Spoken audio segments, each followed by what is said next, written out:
Buenos días, presidenta. Sandra Aguilar, de Grupo Informativo.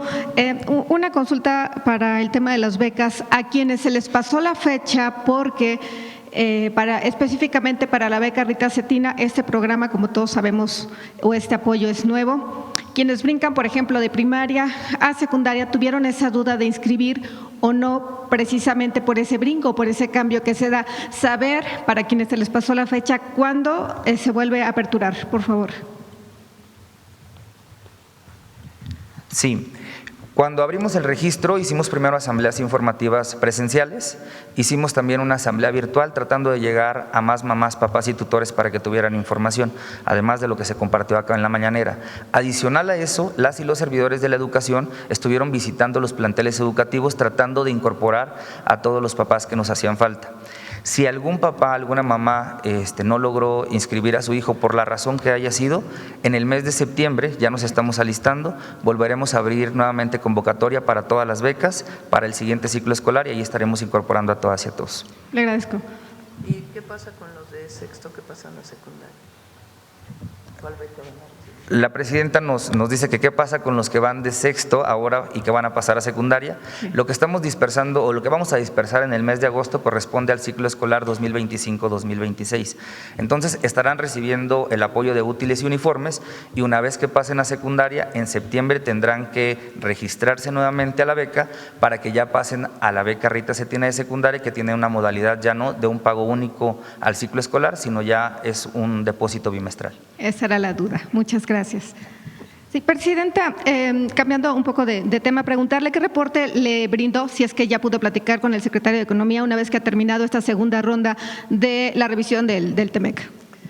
Le vamos a invitar para que venga en la semana, para que ustedes puedan hacerle todas las preguntas. Fue una muy buena reunión la que tuvo en Estados Unidos, en Washington, y vamos avanzando. El 1 de julio lo más probable es que haya una reunión virtual de Canadá, Estados Unidos y México con los secretarios de Economía o sus correspondientes en cada uno de los países. Y de todas maneras, 16 o 20 de julio hay una reunión aquí en México para continuar con las conversaciones. Ok, presidenta, una vez… En el tema internacional, preguntarle, una vez que se llevaron a cabo precisamente estas elecciones este pasado fin de semana, a pesar de que no se tiene pues un resultado de forma oficial, este conteo preliminar que se da aventaja a la ultraderecha, preguntarle a usted qué lectura le da precisamente a este giro en todo Latinoamérica, esta inclinación precisamente derechista. ¿Dices la elección en Colombia? La elección de Colombia. Vamos a esperar a que termine el conteo. Este es un conteo preliminar y como siempre hacemos en México, esperamos a que ya venga el conteo definitivo, que incluso puede llegar a los primeros días de agosto. Entonces vamos a esperar para entonces felicitar a quien haya obtenido el triunfo. Finalmente, presidenta, saber si el Gabinete de Seguridad hoy por la mañana le reportó algo con respecto pues a algún operativo o alguna estrategia particularmente que estén implementando en la frontera de Tamaulipas. Sabemos que pues han llegado elementos precisamente a mi estado y en ese sentido saber si tenemos alguna información particular. ¿Algún operativo especial? Ajá. No, normalmente en distintos estados de la frontera se hacen operativos espejo que se llaman. En México el operativo lo hace la Defensa o la Guardia Nacional principalmente, en algunos casos cerca de las costas la Marina también, y en Estados Unidos las Fuerzas Federales de Estados Unidos, pero no hay algo en particular. Y es que compañeros de allá nos compartieron precisamente videos de donde van llegando los elementos y solamente era preguntar si… Sí, en todo caso es parte pues de los ejercicios que se hacen en coordinación con el gobierno de Estados Unidos y son operativos espejo. Le agradezco, presidenta. Buen día. Gracias. Voy para allá, a ver de este lado, a la compañera. Buenos días, Presidenta. Yusbel Carolina, de Código Libre. Presidenta, primero, ya se retomó el comercio de petróleo entre México y Cuba. Usted lo ha mencionado. ¿Cómo va esto? ¿Cuáles son los enlaces o cómo ahora se va a trabajar, además de la ayuda humanitaria que viene haciendo México? Estamos trabajando en ello, principalmente a través de, no es que se haya reiniciado, pero el mecanismo sería a través de empresas particulares que tienen el permiso para llevar el combustible a Cuba. Entonces está trabajando ya desde hace un tiempo en ello y pues esperamos que se pueda reanudar pronto, de manera comercial. No es un tema humanitario, sino de manera comercial. ¿Se sigue lo humanitario y se está trabajando en esta? Lo humanitario sigue, el apoyo humanitario sigue. Ahora sería la parte de hidrocarburos. La parte de comercial, que tampoco se ha cerrado, pero con las nuevas características que aprobó el Congreso y el Gobierno de Cuba, pues a partir de ahí puede haber pues mayor relación comercial con empresarios mexicanos en Cuba. Okay. Presidenta, ¿qué opinión tiene usted sobre este señalamiento del embajador de Estados Unidos, Ken Salazar, quien asegura en su libro de memorias que el expresidente Andrés Manuel López Obrador estaba muy preocupado por la información que las autoridades de Estados Unidos podrían obtener de Ismael El Mayo Zambada? Primero, no sabemos lo que diga el libro, porque es un adelanto que sacó el periódico Reforma. Todavía, pues hasta que no salga el libro, no podemos decir exactamente qué es lo que dice.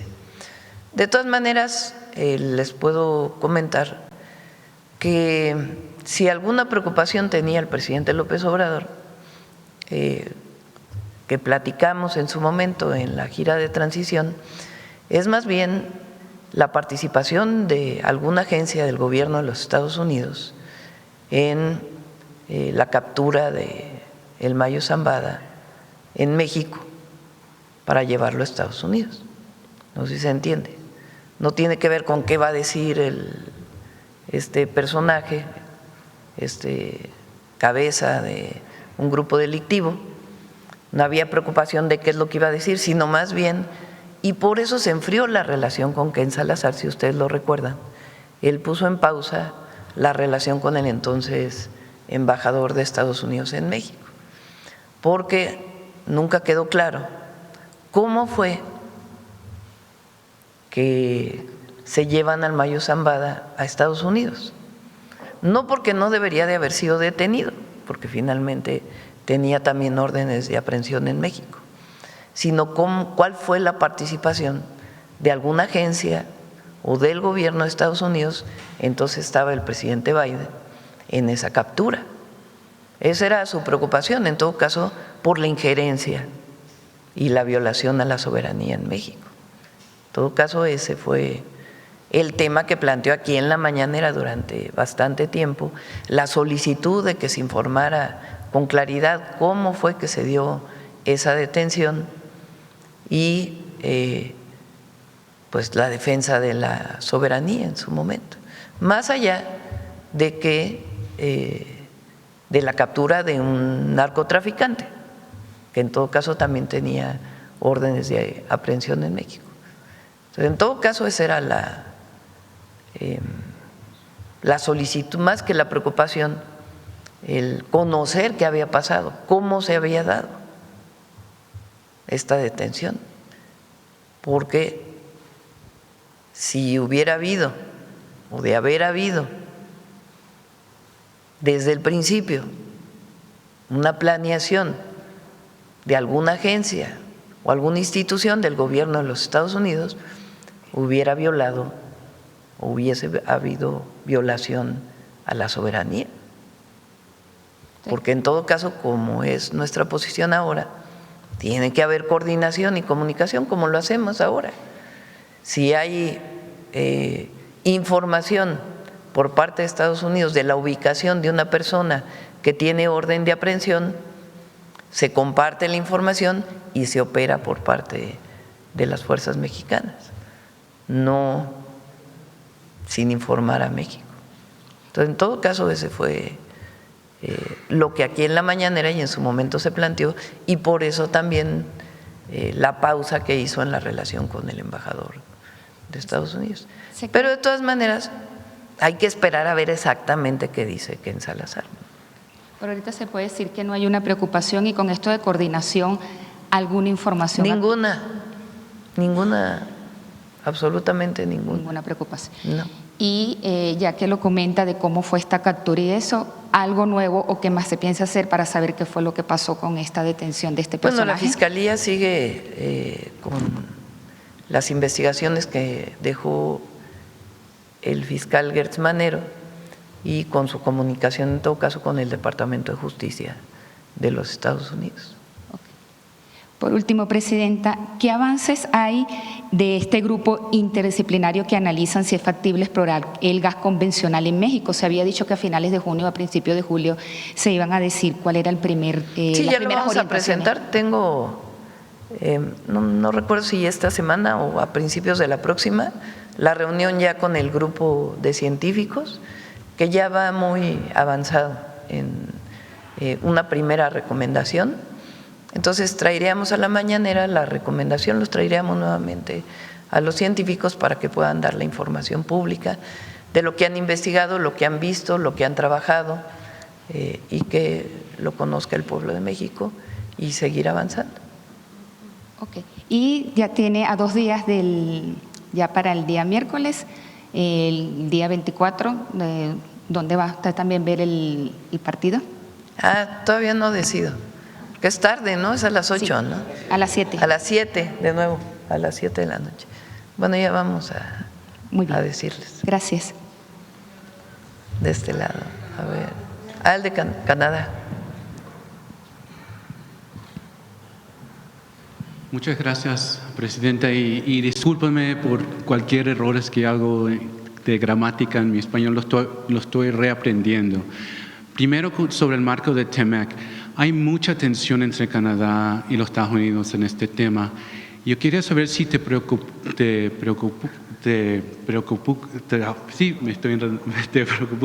un poquito que estas tensiones entre Canadá y Estados Unidos puede afectar de manera negativa a las negociaciones de TEMEC, si a lo mejor tienes que decir de dejar Canadá al lado. No lo creo. El tratado es una ley, digamos, porque fue aprobado por los congresos de los 3 países. Entonces, si algo muy profundo tuviera que cambiar, pues tendría que pasar por los congresos.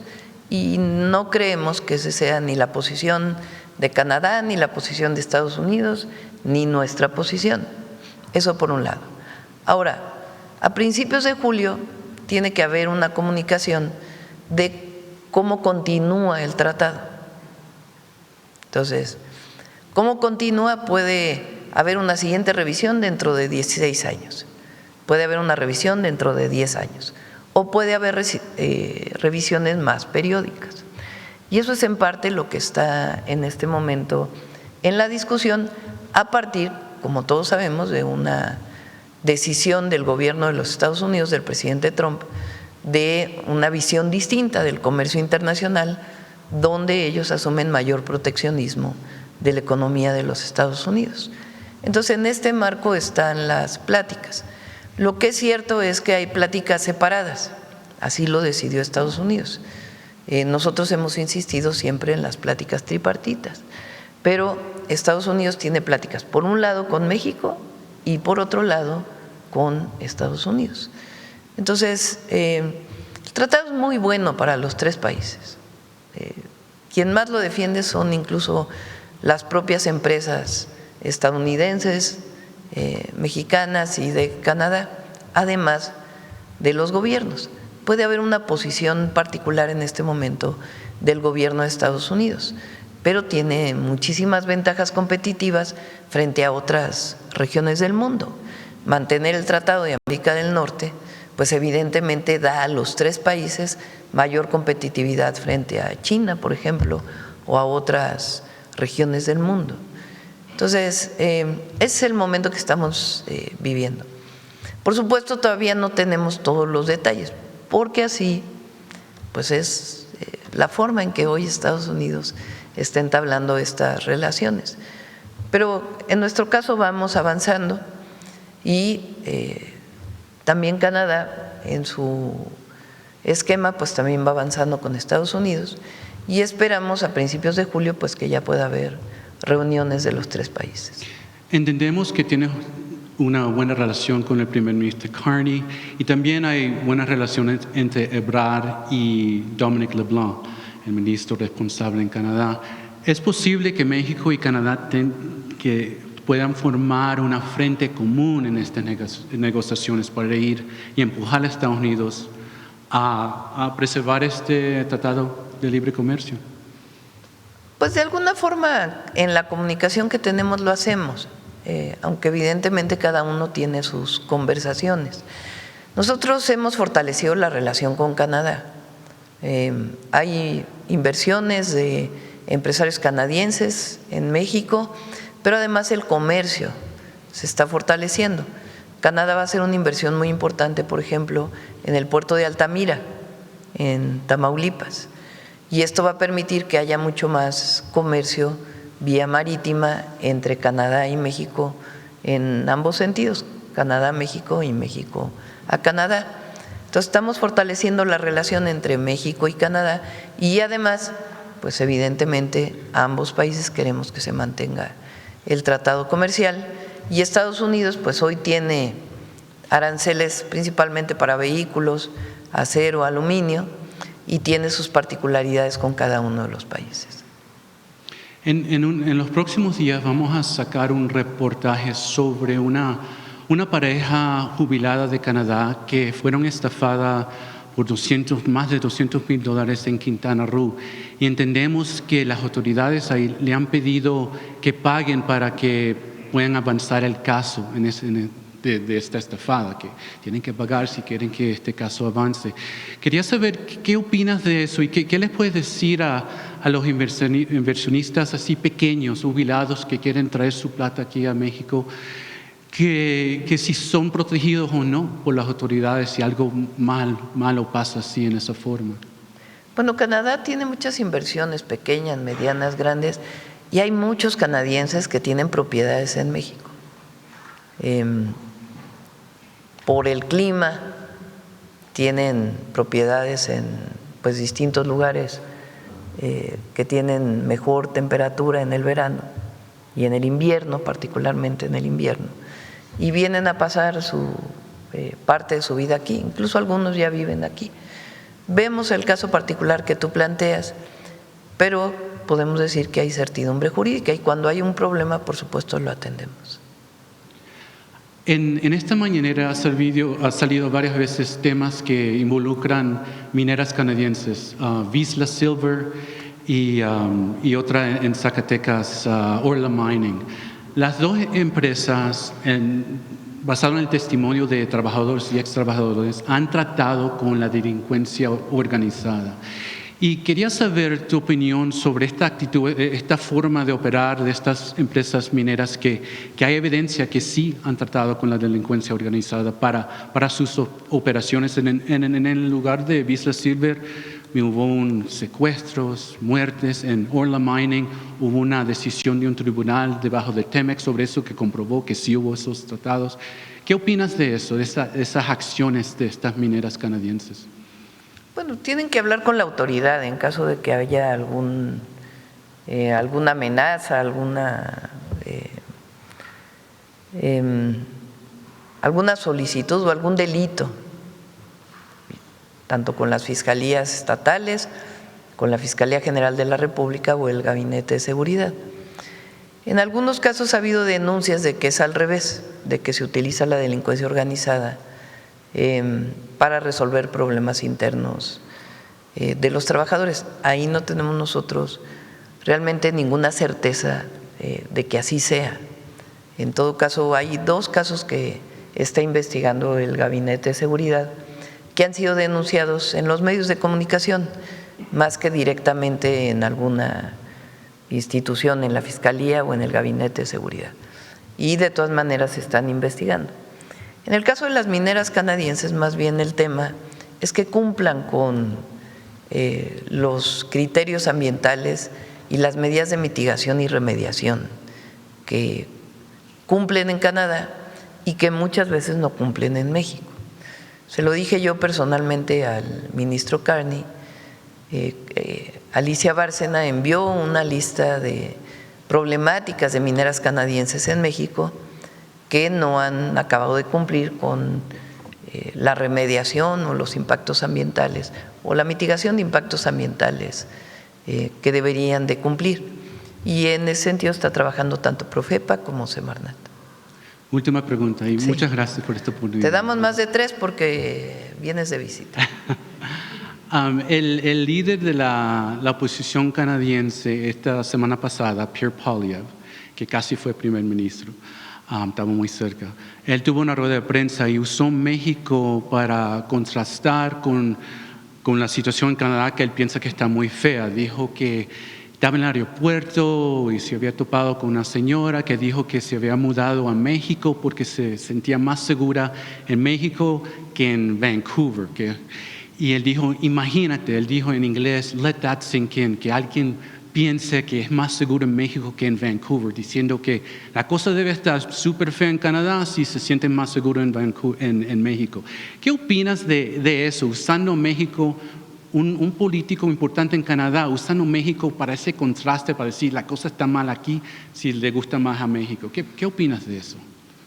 Bueno, también hay opiniones que se vierten o declaraciones que se vierten por razones políticas particulares, electorales, en otros países.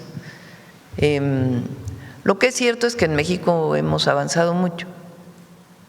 Hay una reducción, presentamos hace unos días, de 46% en los homicidios en 20 meses, desde que entramos nosotros a la fecha. Había una reducción pues prácticamente de la mitad de los homicidios dolosos. Y hay entidades de la República que han avanzado mucho. Quintana Roo es una de ellas. Hay una reducción de los homicidios dolosos de manera muy importante. Entonces, fíjense el mundial. Lo que se vive en México no se vive, pero ni en Estados Unidos ni en Canadá.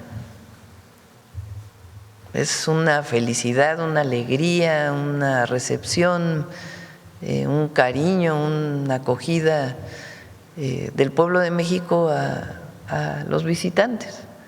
Y la algarabía relacionada con el mundial, además, obviamente, de los 2 triunfos de la selección nacional. Entonces, México está hoy en la vista del mundo.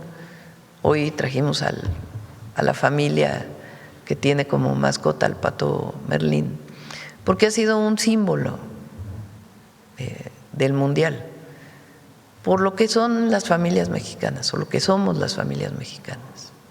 Y eso está por encima de cualquier otra cosa. Y es lo que se está viendo de México en el mundo hoy. Entonces, estamos muy orgullosos de las y los mexicanos y del trabajo que estamos haciendo todos los días para beneficio del pueblo y también que disfrutan los visitantes que vienen a nuestro país. Gracias. Bueno, vamos. A ver la compañera.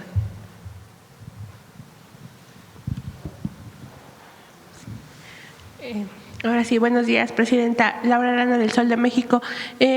Sobre la coordinadora, ya se le tiró el plantón, informaron que llegaron a acuerdos. Preguntarle primero sobre estos 800 millones de pesos que comentó el secretario de Educación la vez pasada.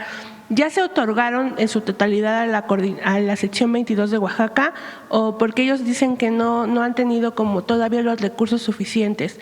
Y también preguntarle si con este nuevo acuerdo de 800 millones de pesos más, ¿cómo se va a garantizar que realmente llegue estos recursos pues a las escuelas, que ellos principalmente demandan que no lleguen en su totalidad los recursos? A ver, lo primero es que no se dan ese dinero a la CENTE, al sindicato. Nunca. Las secciones sindicales por contrato colectivo tienen todas, no solamente los maestros, algún recurso que se da para la operación de los sindicatos. Pero esos 800 millones no tienen absolutamente nada que ver con la CENTE, nada. Es para la educación de las niñas y los niños en Oaxaca. ¿En qué se traduce? En mayor número de plazas para maestros, que hoy, por ejemplo, alguna región de Oaxaca que no tenga todas las plazas de maestros, pues van dirigidas ahí, en coordinación con la mesa tripartita. Mejoras para las escuelas. El año pasado, por ejemplo, se acordó que hubiera computadoras y impresoras para todas las escuelas, que se necesitan obviamente. Entonces no se entregan al sindicato para que el sindicato le entregue a las escuelas, no, se entregan de manera directa a las escuelas. Por ejemplo, se daba recurso a Oaxaca, al estado de Oaxaca, para la compra de uniformes para todas las niñas y niños. El presidente López Obrador en el 2024 ese recurso se lo dio a la defensa para que la defensa hiciera los uniformes y ya se entregaran los uniformes completos a las niñas y los niños de Oaxaca. Ahora, como ya está la beca Rita Cetina para todas las niñas y niños del país, pues ya no hace falta nada adicional, porque ya van a recibir todas las familias un apoyo económico para que puedan comprar útiles y uniformes escolares. Entonces, está equivocado esta idea de que este recurso va para el sindicato, eso es falso. Va para mejorar la educación en Oaxaca, para las niñas y los niños de Oaxaca. En otro tema, preguntarle si ya la empresa que había más bien encargada de la evaluación del tren interoceánico ya le dio alguna respuesta. Sí, ya están las recomendaciones, se están revisando con la agencia de trenes que dirige Andrés Layuz y la Secretaría de Marina, particularmente el interoceánico, y las vamos a dar a conocer aquí también y se van a hacer públicas. El interoceánico, nosotros esperamos que a principios del próximo año ya pueda tener el servicio de pasajeros, de varias acciones que se están haciendo. Y además estamos trabajando para que una zona de curvas muy pronunciada que está llegando a Salina Cruz, ya a la costa, podamos hacer una nueva vía que evite estas curvas pronunciadas. Nada más que ahí pues hay que hablar para conseguir los derechos de vía y todo lo que tiene que haber en coordinación con las comunidades de Oaxaca para que pueda desarrollarse esta alternativa del tren que permitiría pues reducir el número de curvas. Por último, ¿hay una fecha estimada para el inicio de estas obras? Ya están, hay muchas obras que ya se están realizando. Pero estas de las curvas que menciona usted, el cambio del nuevo trazo. Se está haciendo el proyecto ejecutivo y también el derecho de vía. Pero previo a ello ya va a funcionar el tren de pasajeros, ya con todas las recomendaciones que se hicieron a nivel internacional. Gracias, presidenta. Gracias. Vamos acá, a ver, ¿quién está acá? A ver, el compañero. Gracias, presidenta. Buenos días a todas, a todos. Armando Gama de Canal 11.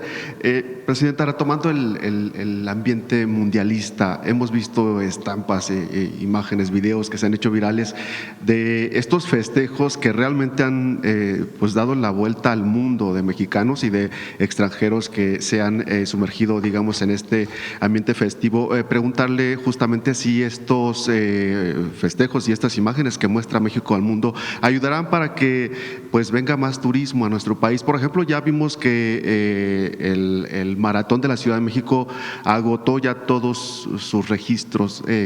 Por favor, su opinión al respecto. Sí, por supuesto que va a ayudar. Esa es la alegría.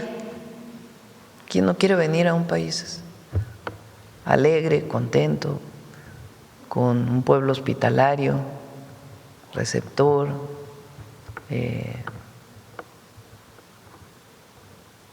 Que festeja a todos los visitantes. Pues claro que va a ayudar al turismo. Gracias, Presidenta. Y bueno, en otro tema, mientras pareciera que en otras naciones viran hacia el conservadurismo, bueno, hay reconocimiento desde el exterior hacia nuestro país y particularmente hacia su gestión. El medio británico The Guardian ha publicado un artículo en donde justamente la considera como la líder de izquierda más importante no solo de Latinoamérica sino de todo el mundo. Destaca justamente la aprobación de más del 70% de los ciudadanos hacia su gestión y también como una inspiración hacia otros liderazgos a nivel mundial. Preguntarle justamente, puntualmente, qué implicaciones tiene en la región que sea justamente una mujer la que tenga estos liderazgos progresistas, por favor. Lo que más nos importa es el apoyo del pueblo. Y lo hacemos primero porque ese es nuestro compromiso, la cercanía con el pueblo, el ser un gobierno del pueblo. Y mientras eso siga ocurriendo, pues vamos a seguir teniendo el apoyo de la gente.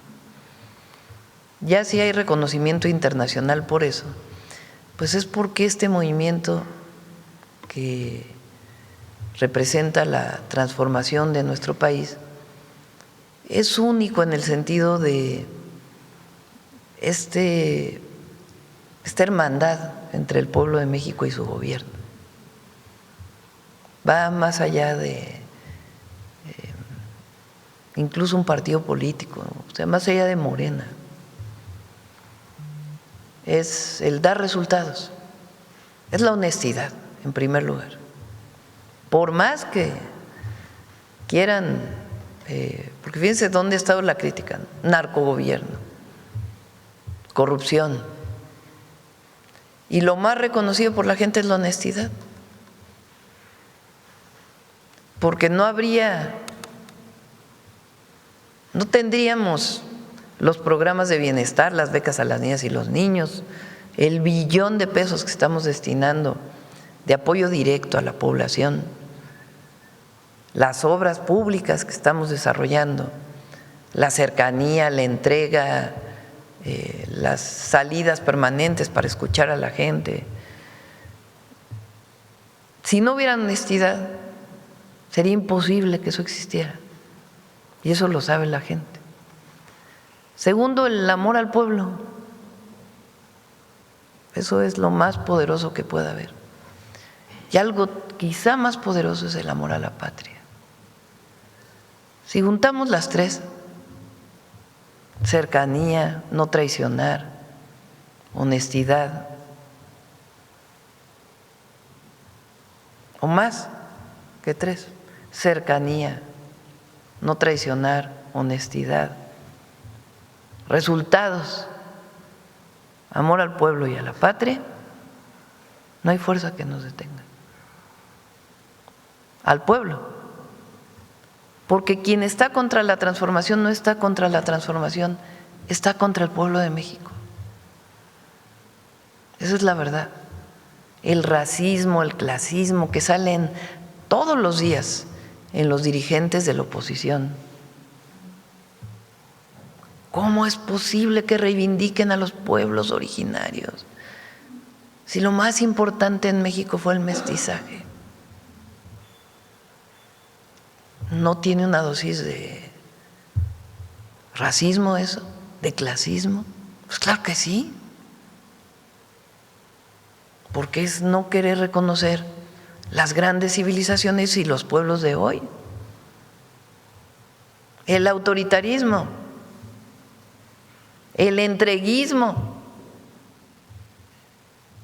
Van antes a Estados Unidos a hablar mal de México que acercarse al pueblo aquí. Esos son los adversarios del gobierno. Y nosotros, mientras estemos cerca del pueblo y no traicionemos, va a seguir habiendo el apoyo popular. Y si hay apoyo popular, pues hay reconocimiento nacional e internacional. Pero lo que nos importa es lo otro, Porque nosotros no llegamos para ser reconocidos afuera, llegamos para mantener los principios de la transformación de México. Mientras eso exista, la transformación va a continuar. Gracias, Presidenta. Se acaba de confirmar que la árbitra central, Katia Itzel García, que por cierto estuvo días pasados en esta mañanera, será la árbitra central del partido Holanda contra Túnez, hará historia para el arbitraje de nuestro país. Por otro lado, Presidenta, justo cómo podemos dimensionar estos casi 13 millones de estudiantes de todos los niveles en nuestro país que reciben becas, apoyos para poder seguir, pues sí, impulsando el estudio a nivel nacional. Son pues más de 20,000 millones de pesos solo en este bimestre, por favor. Muchas felicidades a Katia. Miren cómo se rompen todos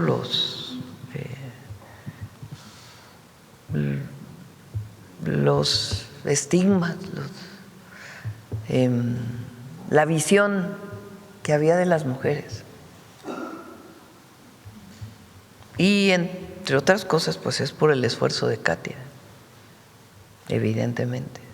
Entonces, muchas felicidades a ella y es un ejemplo para todas las niñas de México, niñas y niños, y para todas las niñas y niños del mundo, de que las mujeres podemos ser lo que queramos ser.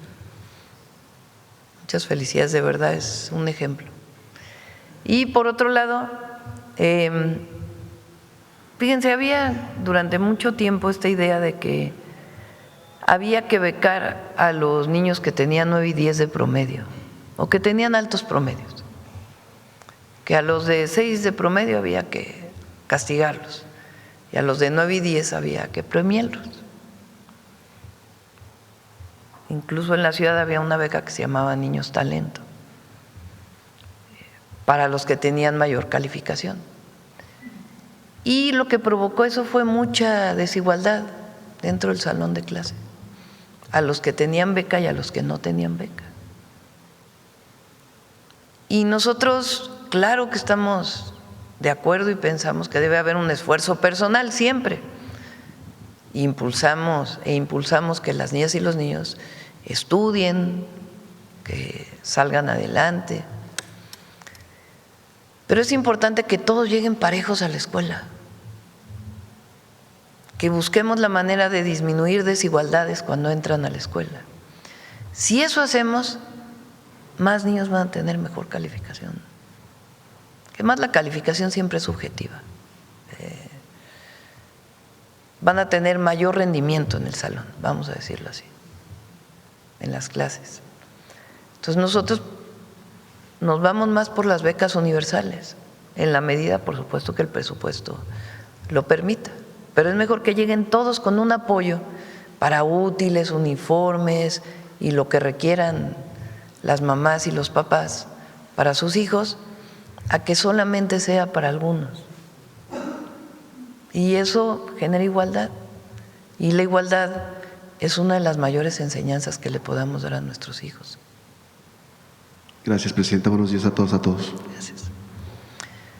Vamos por acá, a ver el compañero atrás. Yo creo que ya vamos a acabar hoy temprano, porque hoy… Sí, claro. Gracias, Presidenta. Buenos días. Alejandro Alemán, de Diario Plaza Juárez y de Enlace Mex América. Le quisiera preguntar en primer lugar si han considerado abrir un poco más la participación de los miembros del gabinete con conferencias de prensa, porque el que se centre todo en la mañanera genera como un cuello de botella de la información y de hecho le puedo decir que por entrevistas o conferencias de prensa que han dado pues personajes importantes, ahorita estaban hablando todo el tema del TEMEC, para que haya más conferencias de parte del secretario de Economía o del secretario de Relaciones Exteriores o del mismo secretario de Hacienda. Hace 15 días con el secretario de Hacienda hubo una precisión que se tuvo que hacer en el sentido de lo que es la inversión, de que hubo un cambio en la tendencia de inversión, que es lo que sostenía el secretario, y aquí se manejó el tema como si hubiera sido una noticia falsa, y bueno, pues no se presentó toda la tendencia y luego entonces no quedó resuelto el tema. Si hubiera más apertura y más relación con los medios, este tipo de situaciones podrían quedar solventadas. Sí hay conferencias y hay entrevistas. De hecho, cuando vienen aquí a la mañanera, después se amplía la información durante toda la semana con entrevistas en distintos medios de comunicación. Y los secretarios tienen toda la posibilidad y la apertura para dar conferencias, para informar a los medios, sacar boletines, informar en sus redes. Hoy lo que existe pues es una saturación de la información con las redes sociales, esa es la verdad.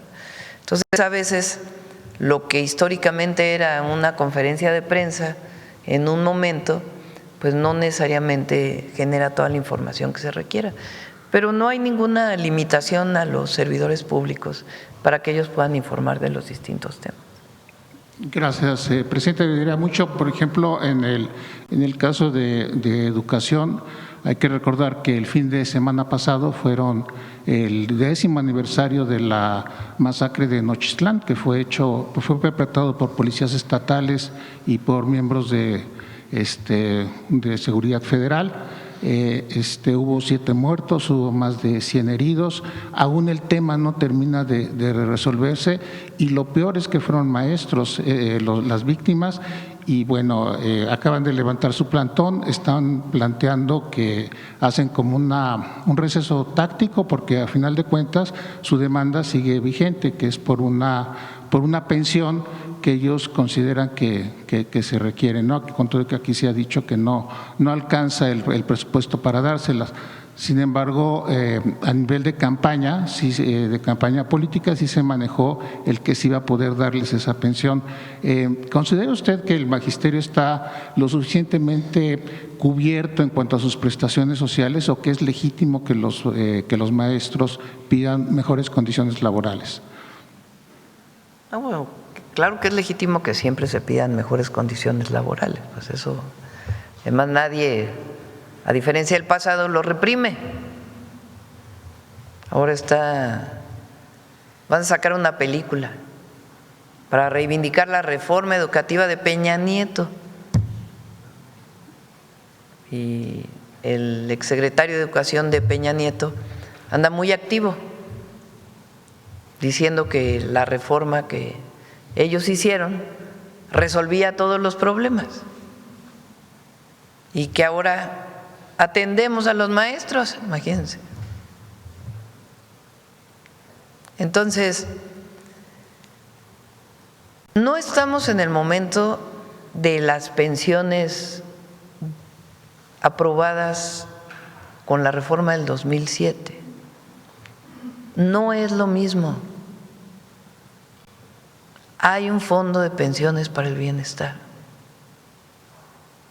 que permite que las y los maestros que antes se iban a jubilar con 6,000 pesos mensuales, hoy se vayan a jubilar con el salario medio del IMSS. O sea, no estamos hablando de que estamos en la condición exclusiva de la reforma que hizo Calderón. Hoy tienen mejores pensiones. Sí, los que se van a retirar. Sí, que le interrumpa, déjame, pero el salario medio del IMSS estamos hablando de 12,000, 13,000 pesos. Y no aquí, son 17,000 pesos, no son 12,000. Pero aquí en la conferencia mañanera se presentó el salario medio de los maestros de 20,000, entonces no es, digamos que eso es un salario, sí, mira, pero no es lo que yo gano más de 100,000 pesos. Y me voy a jubilar con 30,000. Hay personas que se van a jubilar con menos que eso. Entonces, no estamos en la situación de que había pensiones de 5,000, 6,000 pesos, sino lo que es el salario medio. O sea, no es la jubilación, el retiro que tenían, porque ahora hay un fondo de pensiones para el bienestar. Eso es lo primero, porque si no parece que no hubo nada nuevo con la transformación, y sí hay. Segundo, los maestros fueron basificados cuando la reforma educativa lo que planteaba era una parte punitiva. Si no cumples de acuerdo a un comité de evaluación externo que no tenía nada que ver con los maestros, podías perder tu plaza. Hoy eso no existe. Hay más de 1 millón de profesores basificados. Y las cuentas ya son individuales, ya no es lo mismo que hay que decir, ya le pertenecen a cada maestro. Entonces se buscan las mejores condiciones posibles en el marco presupuestal. Hubo 10% de aumento salarial el año pasado, 9% de aumento este año. Cuando en el pasado los aumentos salariales eran la inflación exclusivamente. No había más que la inflación. Entonces, es una condición distinta, que ojalá pudiéramos dar más, sí, pero la Cuarta Transformación decidió no solo apoyar a los maestros, sino apoyar al que menos tiene, a todos, no solo a un gremio, a todas y a todos. Y hoy hay una pensión universal para adulto mayor, que es de 6,400 pesos bimestrales. Entonces, el maestro, por ejemplo, al cumplir 65 años, tiene la jubilación de apoyo del Fondo del Bienestar más el fondo, más el Fondo de Pensiones para el Bienestar, más la pensión universal. O sea, en este momento 3,200 pesos mensuales adicionales al que cumple 65 años. Hay personas que solo tienen los 3,200 pesos mensuales, que es la pensión universal para el adulto mayor. Y tomamos la decisión de que todos los niños tuvieran beca. Y tomamos la decisión de que todas las personas con discapacidad tuvieran un apoyo.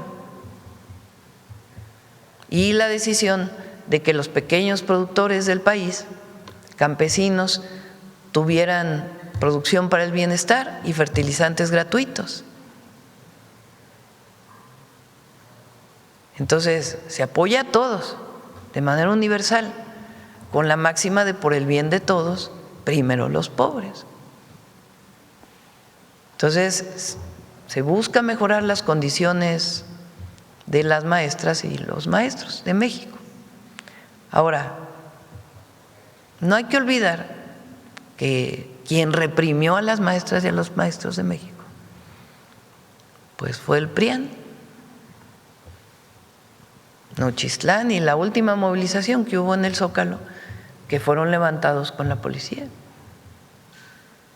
de un plantón en el Zócalo. Nosotros no reprimimos y hablamos. Ahora, es muy importante que se hable con las representaciones. Es muy importante, porque los maestros eligen a su representación sindical. Y en algunos casos hay maestros de la CENTE que no tienen la representación de su sección, pero quieren el mismo trato que los que tienen la representación de la sección. Pues eso está muy complejo, porque hay que reconocer las representaciones. El otro día platiqué aquí, cuando me preguntaron del Metrobús, ¿cómo fue que se negoció con los dueños de concesiones de microbuses para que se hiciera la primera línea del Metrobús? Porque se quejaban los transportistas de que con quien estábamos hablando era un líder que no tenía la representación.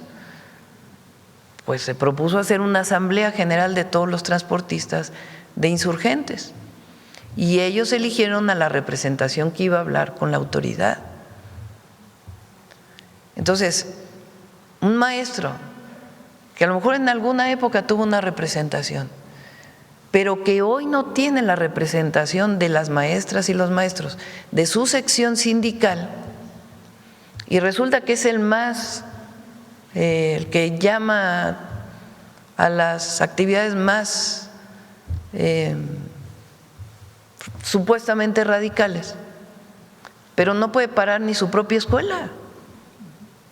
Pues ahí está muy difícil, ¿no? Entonces, por eso se ha dado prioridad en la SEP de hablar con las secciones sindicales que tienen las representaciones. Ahora, se dialoga con todos, a todos se les recibe. Pero ¿qué va a pensar la representación sindical de una sección que se negocie con maestros que no tienen la representación cuando ellos la ganaron? Los otros. No es que cierres la puerta, hablas, pero ¿con quién hablas? Pues con quien tiene la representación. Hasta en los movimientos sociales durante mucho tiempo fue así. Yo recuerdo en el movimiento estudiantil donde yo participé, el del Consejo Estudiantil Universitario, tendría que haber asambleas para elegir a las representaciones de las escuelas. Yo fui representante de la Facultad de Ciencias al Consejo Estudiantil Universitario, pero me eligió una asamblea representativa de los estudiantes de mi facultad. Y a quienes no llevaban la representación eran observadores, pero no podían votar porque no tenían la representación de su escuela. Entonces, lo que digo además está por ley. Entonces, se les recibe a todas y a todos. Pero hoy, pues, tienen la representación la CENTE en Oaxaca, en Chiapas y en Zacatecas. Aún así, se recibe a todos. Pero, pues también, ¿qué van a decir las maestras y los maestros? Oye, elegimos a ellos para que nos representen y la autoridad negocia con una persona porque es muy, porque se juntó con los demás de otros estados. Eso se llama democracia. Entonces, no puedes hablar de democracia sindical, no tener la representación de los maestros y las maestras de tu sección sindical y querer seguir siendo representante. Pues, ¿cómo?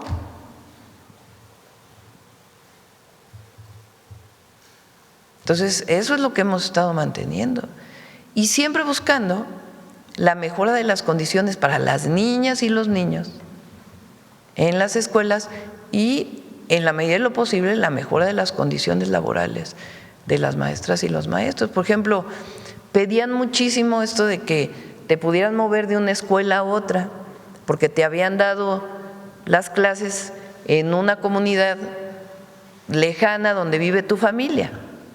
Entonces decían, bueno, permanecemos un año, pero denos la posibilidad de regresar a nuestro lugar de origen.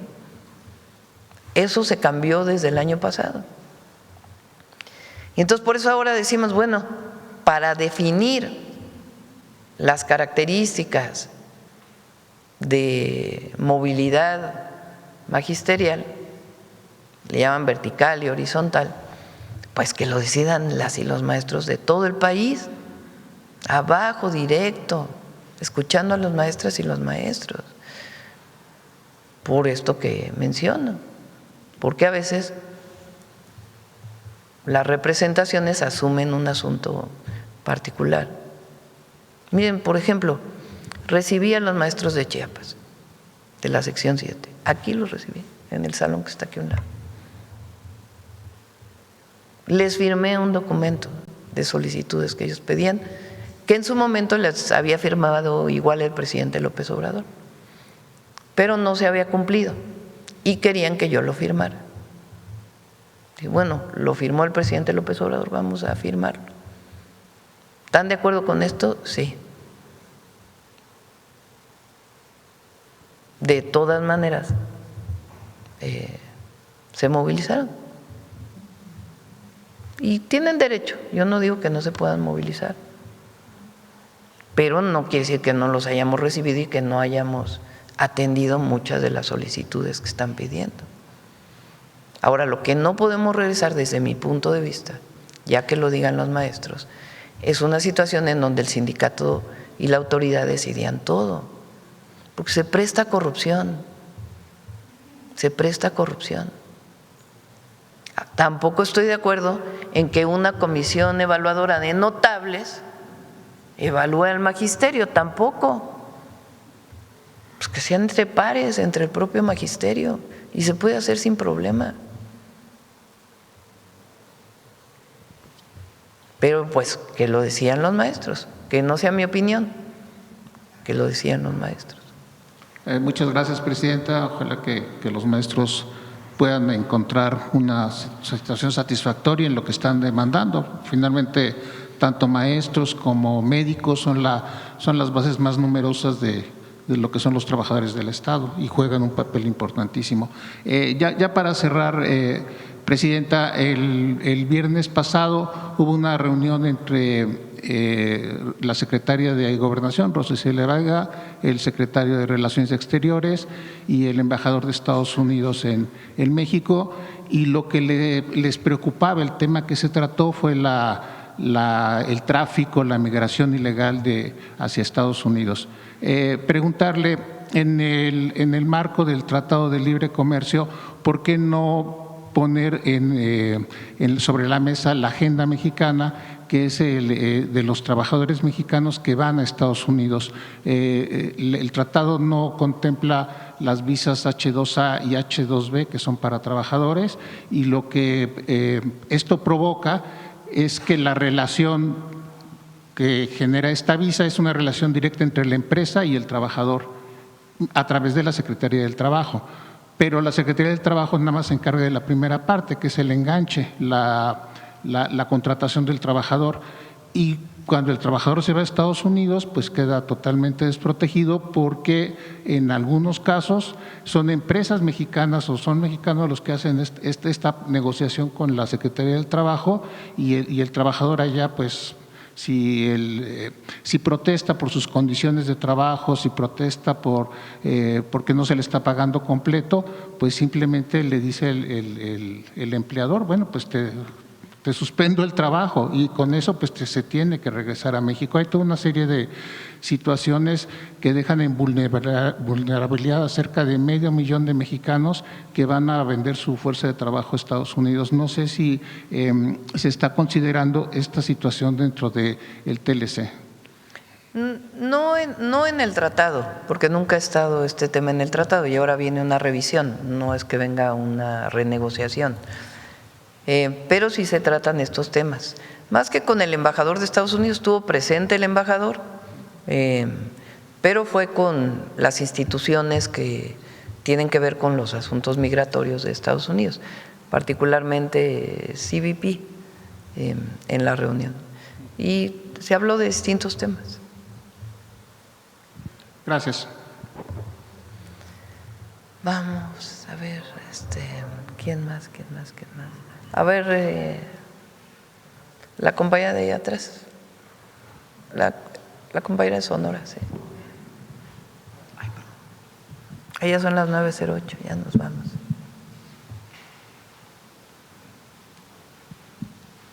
Perdón, presidente, es que… Gracias, presidenta. Buenos días. Shaila Rosagel, corresponsal del Grupo Gili, El Imparcial de Sonora, La Crónica de Mexicali y Frontera de Tijuana.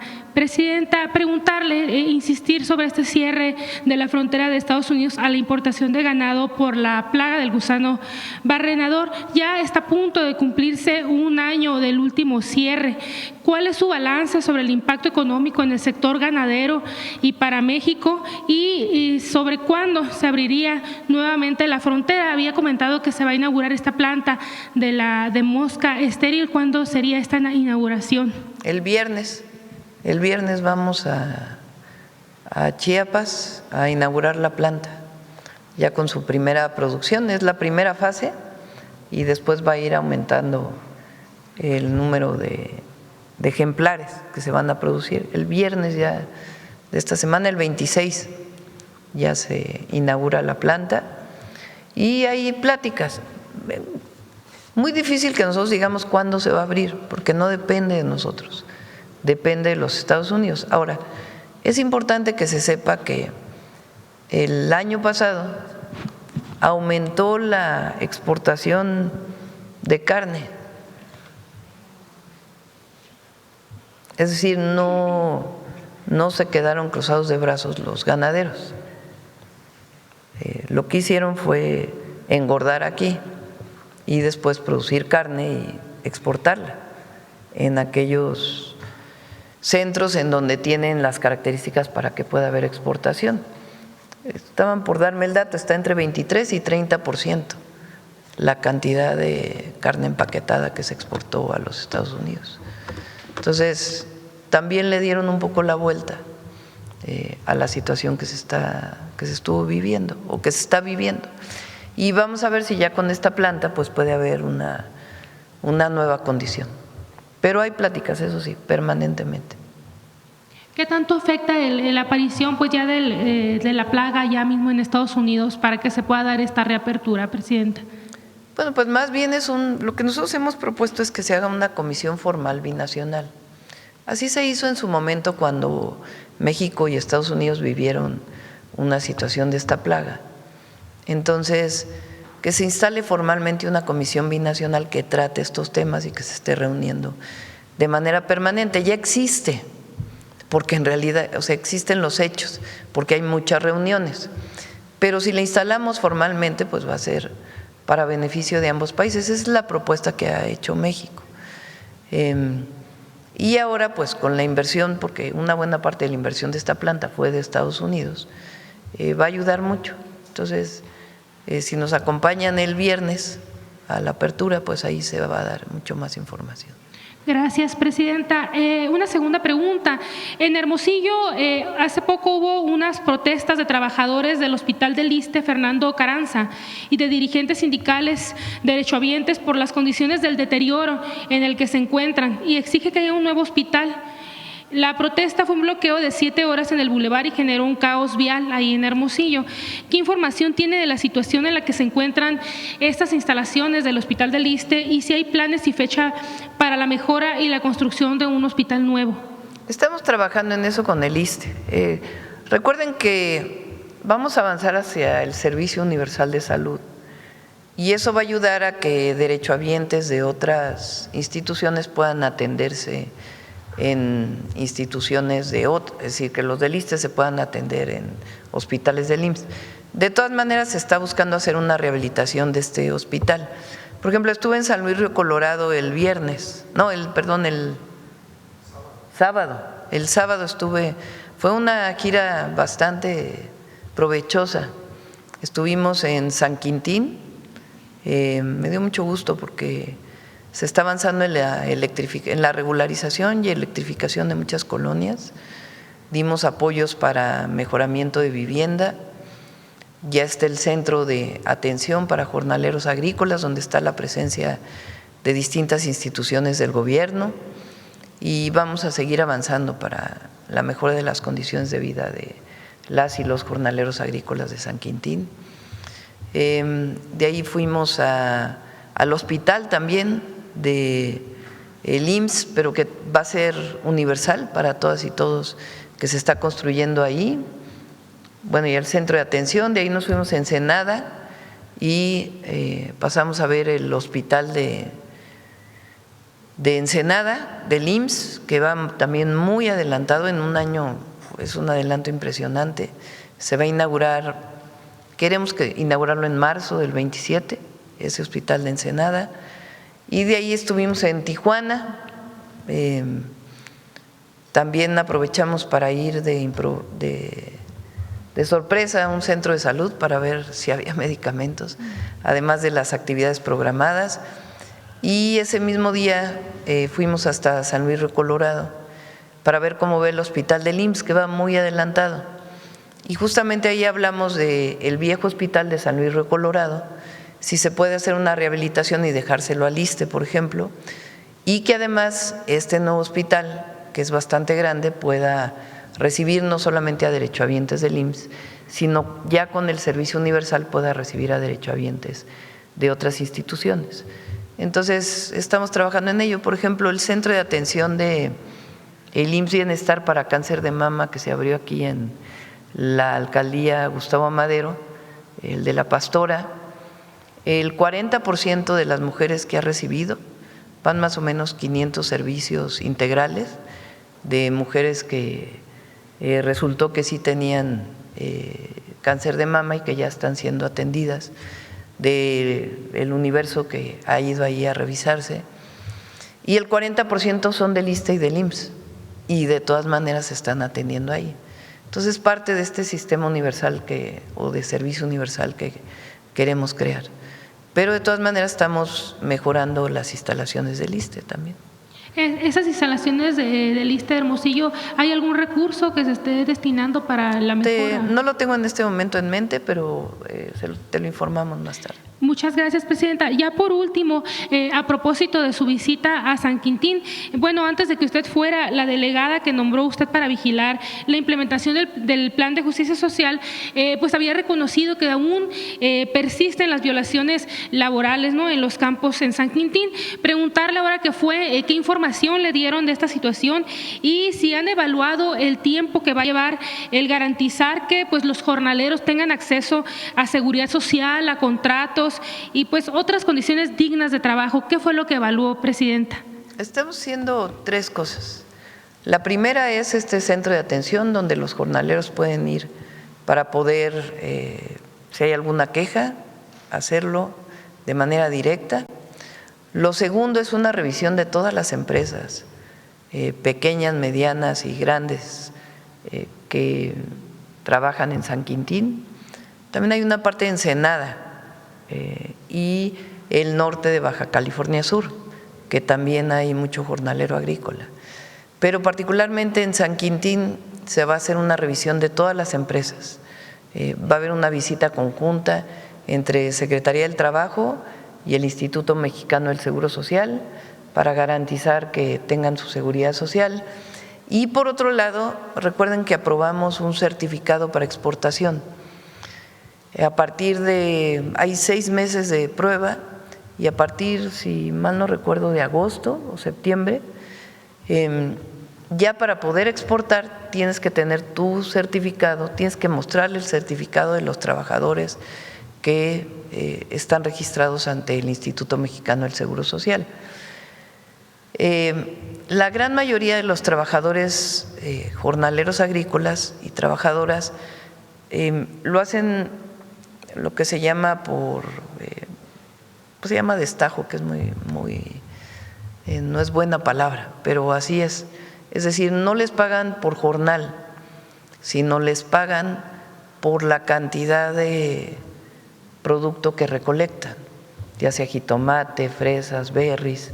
Entonces, dependiendo de lo que recolectan, se les paga. Algunos trabajan incluso más de 8 horas.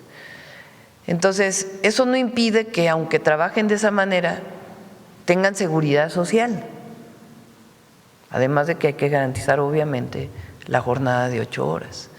Entonces, se está trabajando y, digamos, estamos mejor que cuando empezamos, pero de todas maneras todavía queda mucho por hacer. ¿Cuánto tiempo llevará, presidenta, organizar todo? Pues vamos a seguir trabajando ahí. Yo quedé regresar en 6 meses. También tiene un problema importante de abasto de agua potable y de electricidad.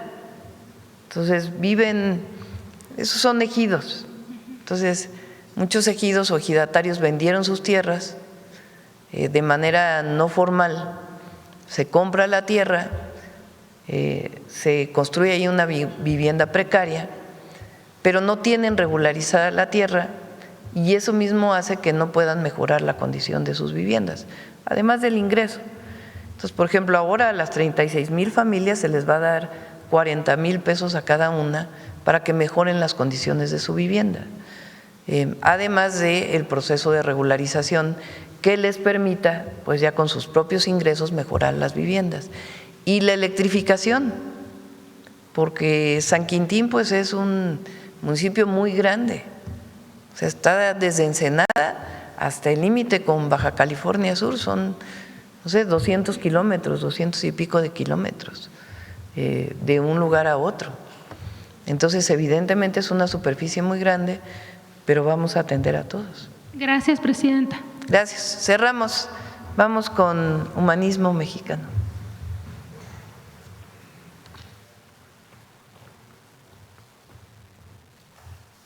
Gracias, presidenta. Muy buenos días compañeros, compañeras. El día de hoy vamos a recordar a alguien muy entrañable. Hace 16 años, el humanismo mexicano lamentó la partida de una de sus voces más ingeniosas y solidarias. Me refiero a la muerte de Carlos Monsiváis, que a pesar de su desaparición física, su voz y pensamiento supo mantenerse y defender con inteligencia y humor los principios colectivos del pueblo mexicano en todas sus grandezas y sus diversidades. Monsi es tal vez la voz más lúcida para denunciar y burlarse del cinismo, la corrupción, las prácticas represivas del régimen priista y de la oligarquía dominante y de la doble moral de la derecha conservadora. Reflexiones congregadas y legadas en su imperdible columna semanal Por mi madre Bohemios, caudal de análisis sociopolíticos de primer orden. Una constante que lo definió y lo hizo merecedor del respeto y el cariño popular fue su apoyo a las luchas sociales. Yo no sé si ustedes saben que su primera participación política fue a los 16 años y fue participando en la manifestación de protesta contra el golpe de Estado que le habían orquestado para deponer al gobierno del guatemalteco, el general Jacobo Arbenz, en 1954. De allí en adelante, Monsiváis estuvo en todas las luchas legítimas y populares. Nadie como él supo entender y explicar los movimientos culturales de las periferias y también de los centros urbanos, las apuestas y las transformaciones juveniles en los barrios y en las plazas populares, brindando instrumentos analíticos que nos permitieron apreciar esos movimientos como resistencias y grandezas de una cultura popular que venía de todos lados. Fue un coleccionista con causas muy claras y puntuales, y parte de ese coleccionismo se convirtió en un gran legado para México y los mexicanos. Me refiero al estanquillo. Veamos pues la cápsula que hemos preparado en homenaje a Carlos Monsiváis. En los momentos más trascendentes de nuestra historia, las mentes más brillantes, las personas más preparadas e inteligentes, casi siempre han acompañado las luchas por hacer de México una nación libre, soberana y democrática. Tal es el caso del escritor y periodista Carlos Monsiváis. De origen humilde, es sin duda el más importante intelectual público de la segunda mitad del siglo XX y de la primera década de este siglo. Dueño de una memoria prodigiosa, una pluma afilada y un compromiso ético a toda prueba, fue el cronista inigualable de los fenómenos sociales, políticos y culturales del México contemporáneo. Fue quizá la voz más lúcida que denunció con indignación las injusticias y documentó el optimismo de la sociedad que se organiza.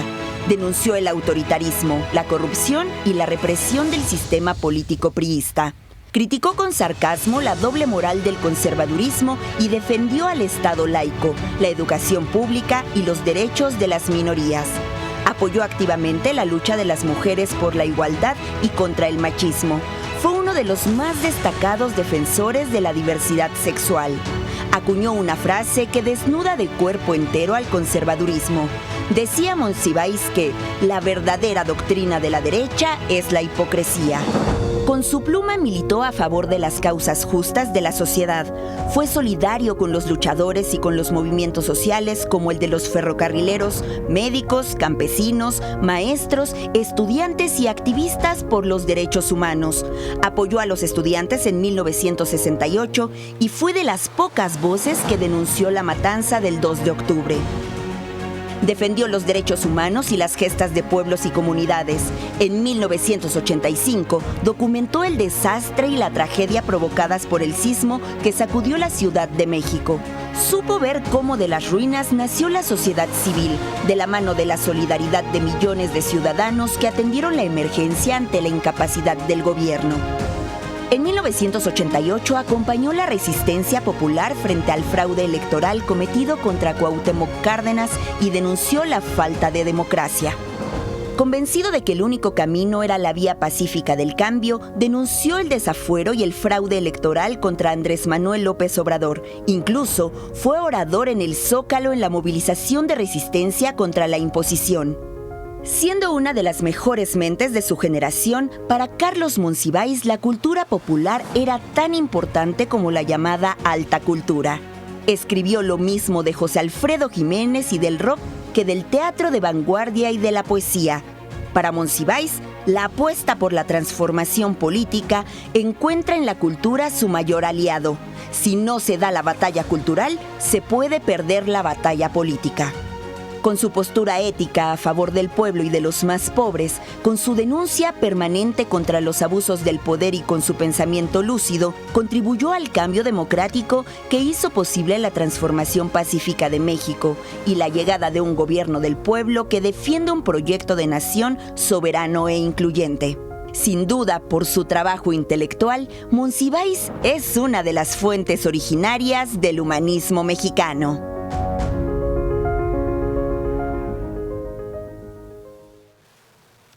Gracias, buen día. Buen día.